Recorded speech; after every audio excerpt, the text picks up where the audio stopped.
I really think that it's not only the hard work, and you're absolutely right about it. If you don't put yourself into it, there's no way you're leaving. No one's going to pull you out, right? And you have to find your own path. It's also the appetite for the uncertainty, actually, as well. Things are never how you dreamed it. There's always either, I don't know, like anything can happen. You're not meeting the people you thought you would. It's too cold. It's too warm. It's too expensive. It's too much work. It's always something that you didn't see happening and will happen. The things that we see in abroad, which is so much different than what we would have experienced in our home countries, will really make you a person who is actually not believing whatever others say, but actually really testing out for yourself and seeing if it's making sense for you. I think this resonates with me in different levels as well, because, once you are in your original culture, you have this hierarchy of behaviors in your head that you're like, this is better than that, and this is right, and this is wrong, and this is who I am. Once you get here, you have to reinvent yourself. My brothers still live in Brazil, and every time I go back, I'm like, oh, I thought this was really the way to do things. And now that I'm there, like, I realize that, there's other ways to do it. I haven't know a lot of anecdotes about it, but, every time I go back, I see stuff that I used to do, and I'm like, this is not necessarily what I want to do anymore. Today, I'm in conversation with Luis, an expat from Brazil who has been lived and worked in the UK and now in Germany. He has started his company called Caselink for immigration professionals to cut visa handling time in half. In this conversation, we get to learn the expat journey of Luis from Brazil to Germany. Warm welcome, Luis. Can you please share a bit more about you? Sure. Thanks a lot for having me. I think that we spoke a little bit offline before, and we share a lot about immigration and kind of the path to go abroad. As I shared with you, I'm a fundamental believer that this is a way to make your lives better. Long story short, I was born in Brazil. I lived in France for 4.5 years at the beginning. When I was a teenager, my family moved there because that allowed me already a first experience abroad and to experience two types of societies, two types of countries, two very different ways of organizing. So I went back to Brazil. My family went back to Brazil, and I went with my family, of course. I was then 16, 17. I studied for a few years in Brazil, university, applied myself to go abroad again. I went to study in France for 2 years, went back to Brazil to start my career, worked in management consultancy, went to study again abroad in the UK, where I met my then girlfriend, wife. She is German, and at the end of a few years in the UK, 4 years there, we decided, hey, let's move to somewhere more stable. We decided to come to Germany and come to Berlin. And I've been here for 7.5 years now. And here I started with a few companies. I worked with a few companies and now started my own. Wow, that's a great journey, Luis. So I think it's super inspiring to see that in the very young age, you were already in abroad, right? With your Yes. family, and then you moved back to Brazil. So may I know what was your motivation to take this step to go to UK and do your further studies? I wanted to live abroad. I thought that I could have a better life outside of Brazil. This is the second time that I came back to Brazil after my university study in France. I had to come back to get my degrees. Basically, I would have to finish my Brazilian studies to get both degrees.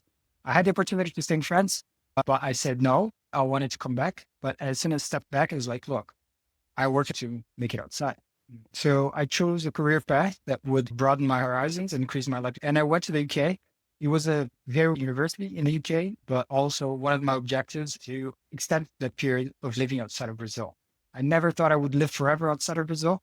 It was not my plan, but it turned out to be like that. I thought I would go back to Brazil a few years after completing my MBA there. It turns out I might not.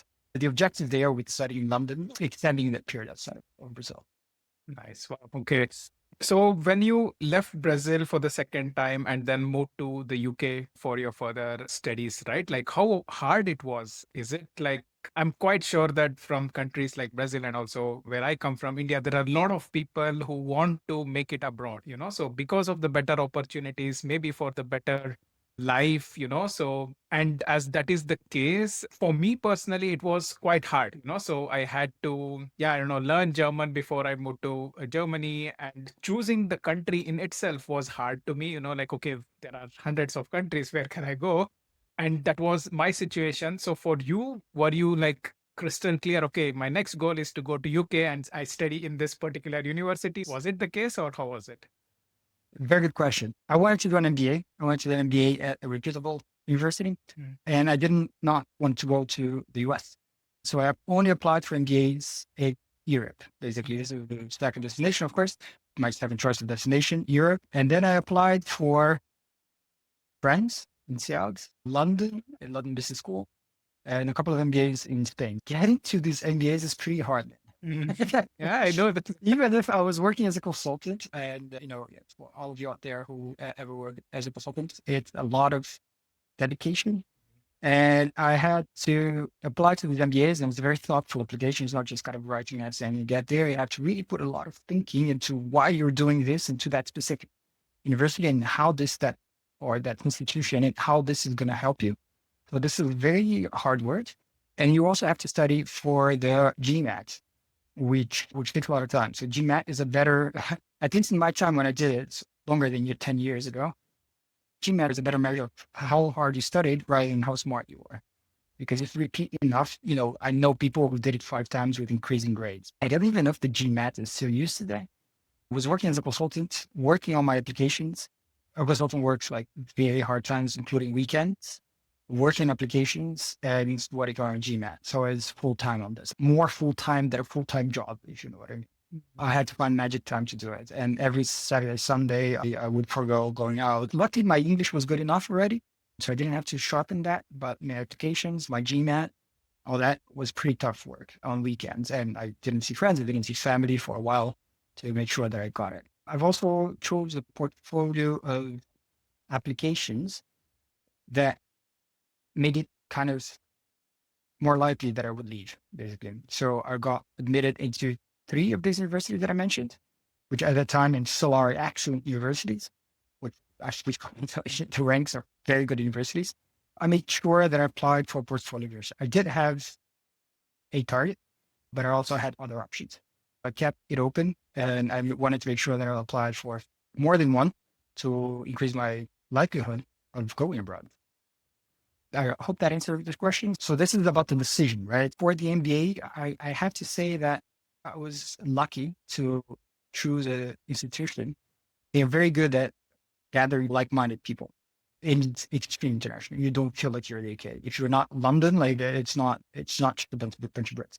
It's people from everywhere. And that was very lucky for me because I could get exposure. It's a soft enter into Europe if you want, in the sense of, you get to know a lot of people from all over the world, study 2 years together, and you have this great experience of everyone having experience, experiencing the same things together.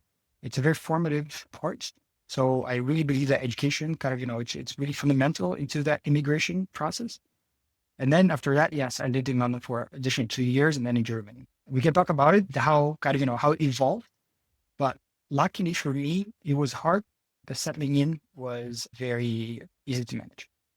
It's okay, and so I speak with a lot of expats on a regular basis. And what is one thing that I see as a pattern is that none of them have made it to abroad just by luck. It's very common trend that 100% of them who have made it in Germany have made it abroad and actually stayed, made their career, and also built a business in your case, are the ones who are super hardworking, dedicated. Each one of us would have had so many blockers that we had to face in order to be at the place where we are now. But none of them made it by luck, is what I see as a repeated pattern, So I think that's why when someone asks me for some suggestion, okay, hey, how can I make it abroad? So I was like, okay, first decide where you want to go and then focus, understand the requirement, do it. It takes 6 months. It might take even a year, but only if you do that thing, you can make it. So this is what I always say. Exactly. I really think that it's not only the hard work, and you're absolutely right about it. If you don't put yourself into it, there's no way you're leaving. No one's going to pull you out, right? And you have to find your own path. Yeah. It's also the appetite for the uncertainty, actually, as well. Things are never how you dreamed it. There's always either, I don't know, like anything can happen. You're not meeting the people you thought you would. It's too cold. It's too warm. It's too expensive. It's too much work. It's always something that you didn't see happening and will happen. So you have to adapt to that. There's no like, oh, I'm coming to Germany and my life is going to be wonderful. It doesn't stop when you come. It gets probably better, but you still have to kind of, it's not just putting a lot of work for a year and then kind of adopting it. It's really adopting the mentality of kind of, you will have to adopt the rest of your life. And you will also get foreigner the rest of your life. You might get citizenships and things like that, but most likely, your culture will remain relatively different the rest of your life. So I think you're right. I think that, again, there's no magic escalator that will take you somewhere else. There's a lot of help that you can have. There's a lot of people that can help you, a lot of professionals, but you have to work your way. 100%. And this is what I feel is super interesting. And why I'm saying this is because I reflected on it a lot. And I came to the conclusion that because of all the challenges and the things that we see in abroad, which is so much different than what we would have experienced in our home countries, will really make you a person who is actually not believing whatever others say, but actually really testing out for yourself and seeing if it's making sense for you. So one example, what I always tell is that so many beliefs that I had when I was in India, so that, okay, do this, do that, this is correct, this is wrong, and then I moved to Germany and I was like, okay, all the things that I thought is correct for while living in India, I come here and no one is following this and no one is doing that and still they're having a better life. Why did I do all those things which was so hard and which I hated doing? So this really broadened up my mind such a way that, okay, yeah, like I cannot just take anything that anyone tells to me and then accept it. So I really have tested for myself. And if it's working for me, yes, I'm fine with doing it. But if it's not working for me, then I have to reject it. So this also made me a better person. I think this resonates with me in different levels as well, because, once you're in your original culture, you have this hierarchy of behaviors in your head that you're like, this is better than that, and this is right, and this is wrong, and this is who I am. Once you get here, you have to reinvent yourself. You don't know what's right, what's wrong. You don't know how to behave in certain situations or having been to. So you have to reinvent things from scratch. You don't have these automations that you used to have in your original culture that you have to invent. If you're here, everything is new people, new reactions, new language. How do you transmit happiness in German? How do you transmit charisma in German? Whatever not. How do you complain in the traffic problem in German or in English in the UK for that matter? I think you have to reinvent yourself a certain way. And I learned that I can be, not that I can be someone else, but I can get out of the paths that were kind of so deep into me as a person, basically, into kind of my character. Not only you learn to react to things differently, but you also learn to what I call like have more respect for the plurality of the human experience in the sense of like, look, there's no right way of living. It's just how people decide to do. But in Germany, especially, like people do have a bigger respect for that. But in general, like, there's a lot of things that you can't say what's right, what's wrong. It's just the way that you and most people around you accept it's the way to do it. But if you put yourself on a situation that's different enough, you'll see that right or wrong is very subjective. Yeah, very true. So I can just underline what you just said. So all these experiences, so what I feel is that one can experience these things only while abroad, so the cultures are so different. And if you live in the same country that you are born with, you always have these things that you accept, and whatever you see around people who are doing it, you just say, okay, this is the norm and I just follow whatever it is, even though I hate it. So I think leaving your home country and leaving your space where you are super comfortable with always makes you a better person, is what I feel. My brothers still live in Brazil, and every time I go back, I'm like, oh, I thought this was really the way to do things. And now that I'm there, like I realize that, yeah, no, there's other ways to do it. I haven't know a lot of anecdotes about it, but every time I go back, I see stuff that I used to do, and I'm like, this is not necessarily what I want to do anymore. This is what I also feel, right? So also this mindset that I think people will have, which is on a positive way or like positive level.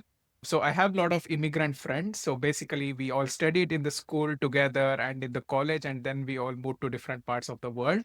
And we meet up in India when I go back and when they are also visiting India. So I see so much difference when it comes to the mindset and when it comes to the topics that we speak. I just feel that on a very positive way, the quality of the conversation is just different and better with the ones who have lived abroad and experienced life abroad, So less complaints, less stuff to complain and stuff. It's funny. Yeah, it's more acceptance, right? And you're like, look, and you see two, three ways of doing things, and you're like, well, this is just one way. There's others. Yeah, yeah, absolutely. Although, to be super honest, when I go back to Brazil, like it feels that way as well. But if I stay long enough, Then you I'll get see used to myself reverting to the kind of standard proceed. procedure. Say, oh yeah, I started complaining about the same thing and kind of yeah. But luckily, like I catch myself doing that. It's like, no, there's other ways of doing it. So we have to kind of train ourselves as well. Yeah, Absolutely. definitely. Yeah. Absolutely. One thing that I really feel as a positive thing that will happen when you move abroad, so it's just a side effect, but still it's a very positive effect, I feel. Nice, Luis. So the next part that I want to move on is with regards to your journey to Germany. So you said that you got your German girlfriend, or like you found your present wife in the UK, and then that's why you decided to move to Germany. So how was that phase? Like, was it like a hard decision for you guys to make to move to Germany, or because you also had the other option to stay in the UK, right? So would be really Yes. interesting this thing. So more on a procedural level than a personal. Like, I found out she was the one relatively early on. We moved in together, and a few months in, I'm like, well, okay, that's it. That's the person I want to marry. And so then we had the choice. It was a funny story, actually. And my visa was running out in the UK, and I was trying to solve it. And I learned that it would be faster if I go back to Brazil to process the visa. So I went back to Brazil, and I hired a consultant, actually. And the consultant messed up the process, and I had to reapply. And while we were there, kind of, it took me like some time, kind of, people were very patient with it. It took me some time to process that visa. But it was in March. Do we see ourselves in the long run in the UK? And we were already talking about going to Germany and whatever not. And we were like, maybe yes, maybe not between jobs as well. So, no long run. We see ourselves somewhere else. London's very chaotic. If you want to start a family, it's not where we want to be. Like, this sounds like the perfect opportunity to move because I just finished the cycle for me in the UK, basically. Let's try it? Sure, let's try it. And while I was in Brazil, I started looking for a job in Germany, actually. We were already married and started the visa process in Germany at the family reunification. The visa at that time in Germany, it took me 2 weeks to get in comparison to 3-4 months for the UK. It took me like 2 weeks to get the visa in Germany. I found a job relatively fast. It was 2018 or 2017, 2018. These were golden times in Germany. I found a job relatively fast and moved back. So I went from not kind of, I left London thinking I would go back to it. I never went back. I went to Brazil. I went to Germany straight. Of course, I went back to organize my moving or whatever, but then I found myself here in Berlin. And it's funny, Berlin was not, at first sight, Berlin was not easy. It's not what I thought. When you're used to European capitals like London, Paris, or even Madrid, they're very big, beautiful, and with a lot of like monumental, actually, a lot of monuments and stuff. You come to Berlin, you feel a bit like the countryside. It's not, but it feels like things are quiet. There's not a lot of people in the streets and kind of, and you're like, okay. So it was hard to get used to it, to be honest. But today I wouldn't go anywhere else. Oh, okay. Super So the interesting. process, long story short, when I was German, okay, let's go. Let's try to find a job. We found it, we came, and we're here.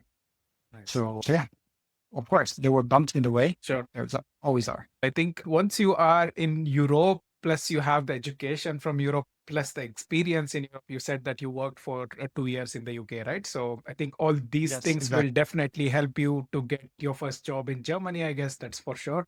But I think still it would be something you cannot just sit around and get it done. You have to also work with the visa and all these things, the bureaucratic stuff, right? Like the typical bureaucratic stuff. As a medical consultant as well in London, and that was also very hard work. Okay. Of course, when you start a family, it becomes legally much easier to stay, but it's always something that's in the back of your mind, right? What's going to make me stay? And what are the conditions for me to stay? For sure. Yeah, absolutely. It's a funny thing. When I moved here, I wanted my visa to be attached to my wife and not to my employer. Mhm. I tried to sort my visa out. My wife tried to sort my visa out at that time in 2018. We couldn't. It was so hard that we said, you know what? Let's ask my employer to sort my visa out. We did, and it was sorted out in a few weeks. And we're like, okay, fine. And then 5 years later, I had no problems. But yes, exactly. Yeah, very true. So, like, the thing what I wanted to underline here is that when it comes to the visa residence permit, based on what I hear from my friends living in the US, they say that they're always under pressure. So this H-1B visa, you have to apply for this, and then there is a lottery system. If you get it or not, you don't know. They are earning really well. I don't want to say anything about it. So I think the salaries are even 100, like one time more than what someone earns in Germany. But the stress that they go through with this visa topic, at least personally for me, I don't like it. Yes, you have to do the work and stuff, but still, like you have the certainty here, is what I feel. Yeah, it's one of the games you play, especially if you're in the US. It's a riskier, more volatile career and stay in the US for sure. You definitely earn more money, but the stability of it, and yeah, you're absolutely right. I don't know how things look in the UK at the moment.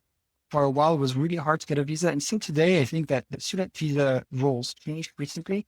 So, for example, you can't bring your family anymore. A long time ago, before my time, if you did your higher education in the UK, you were allowed to stay for, I don't know how much time, but like a year or two. Even if you didn't find a job or anything, just stay there and look for a job. You had that right. And then they cut it before it actually went. And today, I don't know how it looks like. But yeah, I think that, yeah, this is one of the positives for Germany that you can't count on certain rights and it's very fair. Yeah, so that's absolutely right. Yeah, it's complicated. It's bureaucratic. People don't speak English and refuse to do so, but you can't count on the process. Yeah, But you can count on the process. true. Yeah. Once you have it, then there are no headaches, so there is no hiccups on the way. So when you have the visa and the residence permit, then you don't have to worry. Of course, when you have to renew again, the whole process starts. That's a different story. Exactly. PT, I guess, right? That okay, Exactly. it's fine. Exactly. Cool. So one topic that I wanna really, out of my curiosity, want to understand, you said that you worked in the UK for 2 years and then you are living in Germany and worked for a couple of years before you started Caselink, which I would love to know more. Before that, what I wanna know is that how do you see the work difference, like the way how you work in the UK and in Germany? Right. Are any crazy differences in the workplace? Yes, absolutely. I've been asked this question before. Sure. Basically, what I felt, at least where I was working, right? I didn't work in many companies, but where I was working, the the British understatement is a reality. So people rarely tell you very straightforwardly, kind of, this is drug, this is bad, you're not doing well. It's like, oh, and it's funny, because I remember getting feedback like, oh, it's the right direction. I was like, okay, so it's the right direction, is good. The right direction means it's not there yet. It was actually bad. This communication didn't fit my style, to be super honest. I'm more of a direct person. I tend to think in more kind of concrete terms. And there was more of indirect communication, basically. So at the beginning, I didn't get it. And it was not very comfortable for me to kind of hear these things, like having to interpret that and kind of asking questions. Look, I got that. Is there something that I'm not understanding? It's funny because when I came to Germany, the advantage with Germans is that even in English, they have a much more direct approach. You know when you're wrong immediately, which is the basic. To me, is really good. Yeah. So, there's no kind of, gray. Or at least, of course, there's shades of gray and there's tools for everything, but at least you know what people are thinking and you can count on that. It's kind of a bit like the visa process where you know where you stand. And that's great in Germany. So for me, it worked really well. Of course, socially also, there's differences. People in the UK, very different from people from Germany. The openness is quite different. The way to deal with people is different. The way to deal with work is very different. It might sound a bit surprising, but I think that in the UK, people are more social at work than in Germany. In Germany, you go there, do your job now, and you optimize that as much as you can. It's a very functional relationship. Where in UK, it's more social relationship. So people try to get along at work and try to make it a nice place. Not that they don't try in Germany, of course. People are nice and they're good people in general, but it's much more functional than what it is in the UK. So basically this kind of, this language point, not even the language in German and English, but this communication point, I think that was a big barrier for me in the UK and wasn't in Germany. But this downside of being very functional at work in Germany. Nice. I think this is something that I can also definitely underline, is that like Germans are quite direct, which is for me personally as well super good, because like you rightly said, I know that if I done it right or wrong, and if I am wrong, then I have to improve is what I know. So I don't have to worry about it. So indirect feedback is super hard. Like I just don't know what to do. Yeah, That's exactly. And I can compare that with other places as well. So like friends, my experience in France is that work tends to be quite political to a certain extent.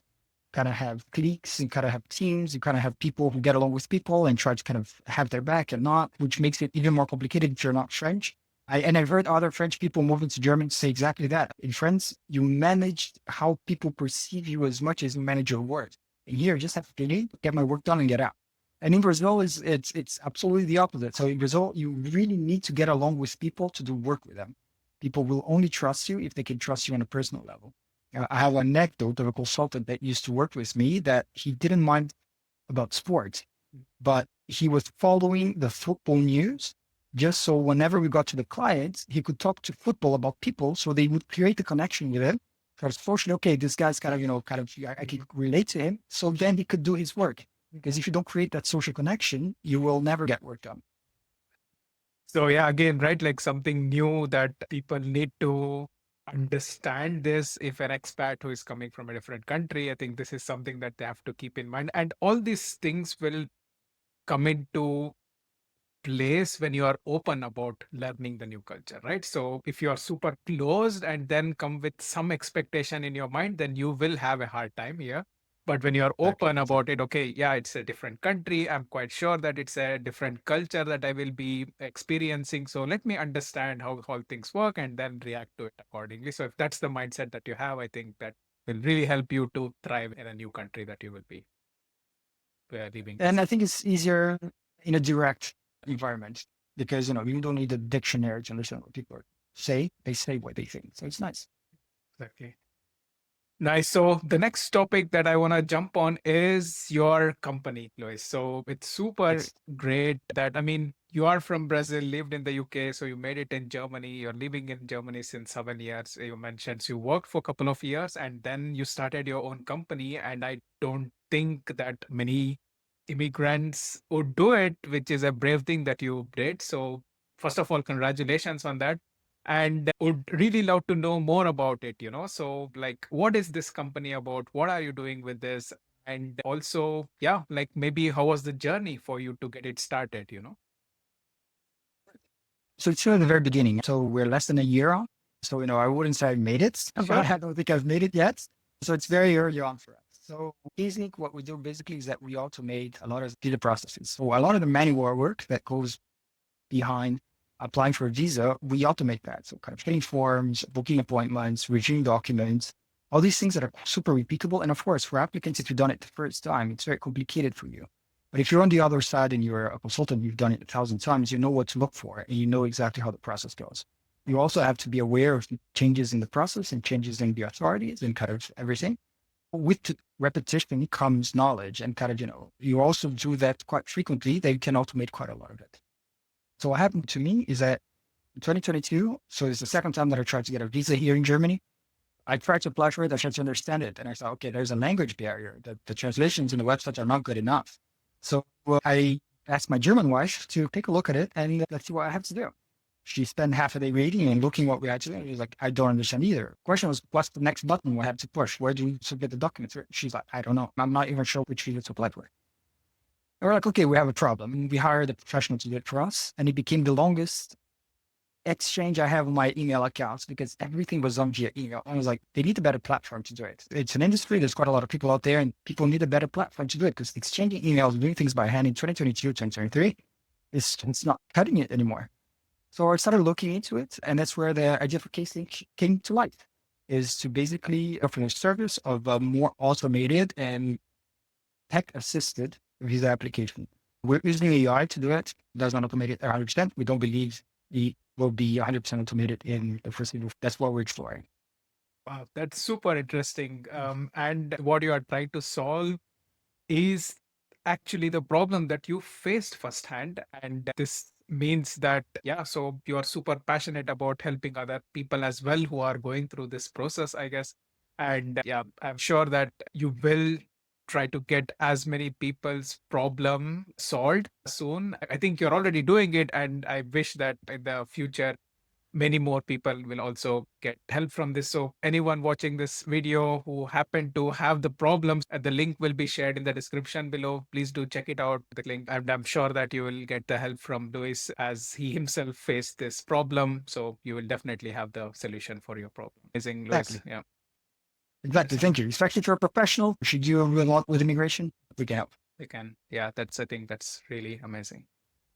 Cool. So that's Let's, with regards to you starting this company, you founded it in Berlin as well, if I'm not mistaken, right? So, yes. how hard of a process was it? So, how was your experience there? There's different ways of answering this question. How hard of a process was it? I think honestly that the bureaucracy is not the hardest part. If you form yourself well, if you ask around, if you kind of work your connections, not working on connections of getting information, not that you need a special access to anything to do that. But if you ask and if you get into the network, you will find information to do it relatively easily. There's a few funny steps, but it can be done. But yes, I think that there's a couple of things here. Finding people is one where co-founders, there's quite a lot of people in Berlin, of course, and you still meet and talk to a lot of people, but still finding the right team, the right setup, it's a bit of a challenge. Some people have it from start. I didn't. I really started alone with the idea and let's go and find a team behind it. I had to send a lot of cold emails and a lot of cold kind of approaches to say, hey, let's build things together. But I think the hardest bit of funding, because as an immigrant founder, if you're German, you have a leg up. If you are a German from some company, you have two legs up. But if you're immigrant with it's funny one because the diploma that I had in the UK, very well regarded in the UK, but here it's not worth much. You have to hustle to get the funding, to get the backing, to get the network that you need. So it's still a hustle, I have to change my lifestyle, I have to change a bunch of stuff. But I think the hardest part is finding your funding. I heard it from one of the mentors here in the Berlin scene that there's two types of founders. One is that you've done VHU and you've went to the right schools and the right companies and you have an idea and then you're showered with people say, hey, of course, let's invest in you. The other one is that you're not from that network. And in this case, you have to work. And that was my case. So we're still working on it. But it's not impossible. It certainly demands focus. It certainly demands trade-offs. You have to be able to make choices, personally and professionally. But honestly, I think so far it's been very, very rewarding to me. I'm building things the way I like them, and I'm doing things the way I like them. So it's hard work. It's high uncertainty. It's a big bet, a big risk, but I'm very happy about it. And yes, it's hard. It's not the hardest. No, it is very hard. No worries about it. It's not even the hours that you put in. It's more the uncertainty of whether it's working or not. You have a lot of no's. Got to get used to it. People tell you no all the time and you're going to feel stupid, but if you believe in it, you'll find your way. If you're flexible as well, like you need to hear, you need to see, you need to get feedback and react in it to make sure it progress. I like it. I'm loving it. Nice. This is really great thing. And also, I really can understand each and every word that you shared because that's the path that I went through as well, So before starting Destination Germany, all the things that you mentioned was true. And I feel that every founder can just say yes to all the things that you shared, so because that's the reality. So I also ask many times myself, okay, why am I doing this when it comes to the work, like Destination Germany? To be honest, if I think about net when it comes to how much I earn and the amount of money that or like amount of time that I spent on this company, I feel like, okay, I think it would have been just on the monetary terms. If I had a work and working for somewhere, that would have been far better off than what I'm doing now. But to be honest, this one point which you mentioned, the satisfaction that I have every day when I sleep and every morning that I wake up, this moment of like, okay, I'm looking forward to the day. And then in the night, I'm like, wow, I made something work.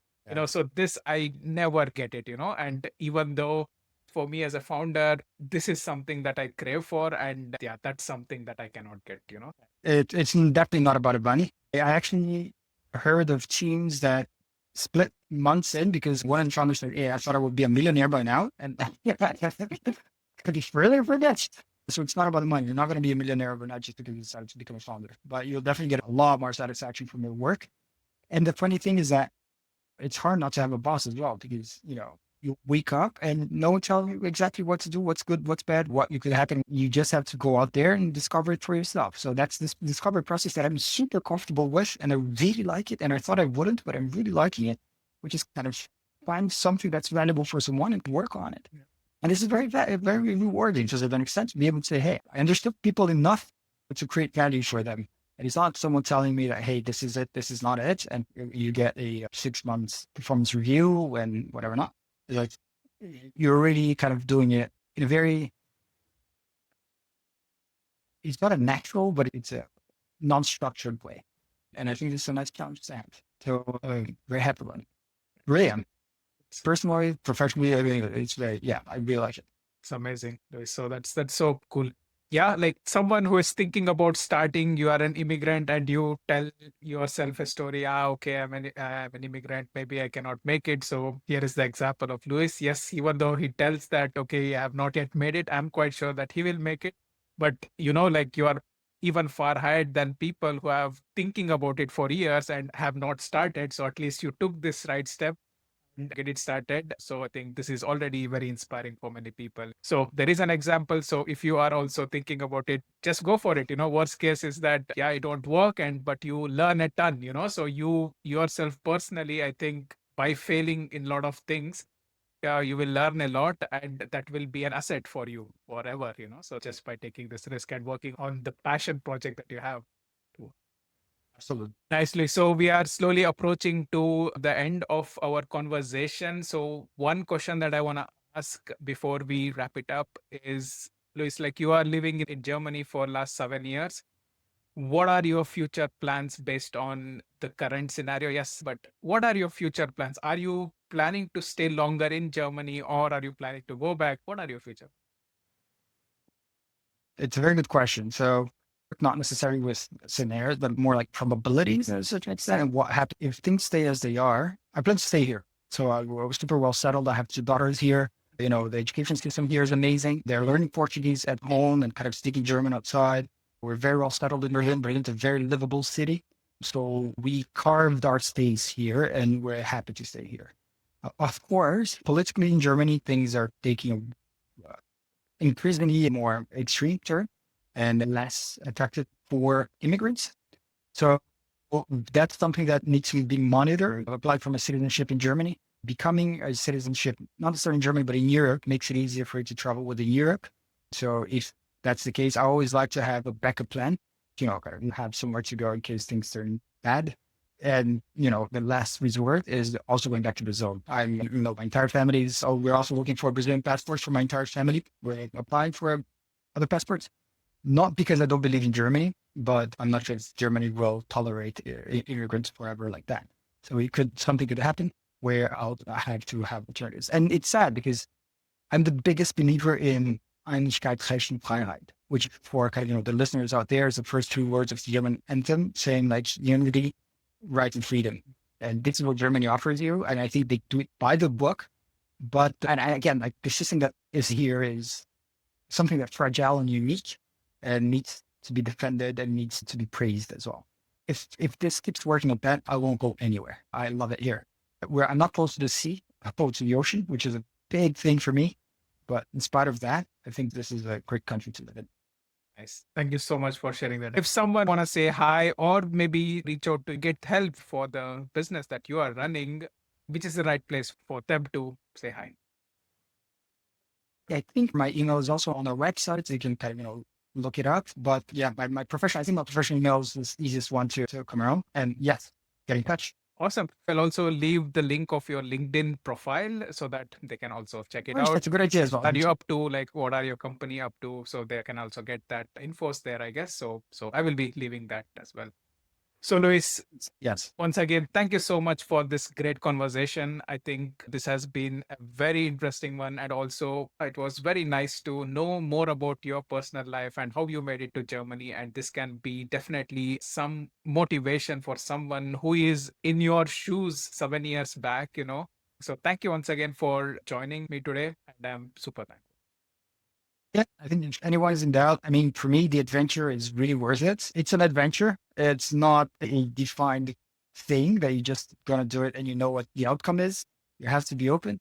But, if you're up for the adventure, I think it has extremely high rewards. So yes. Perfect. Thank you. Thanks a lot. Thanks for having me. Great conversation with you. Happy to follow up. Thank you so much. Thank you. Thanks for listening to another story of courage, curiosity, and change. Every expat's journey reminds us that the world is bigger and kinder than we imagine. If you want more stories like this, subscribe to my newsletter at chandrasen.me, subscribe, and follow me on social media. Your support, a share, a like, or even a quick comment helps these stories reach more people who dream of a life abroad. Until next time, stay curious and keep crossing borders, both outer and inner.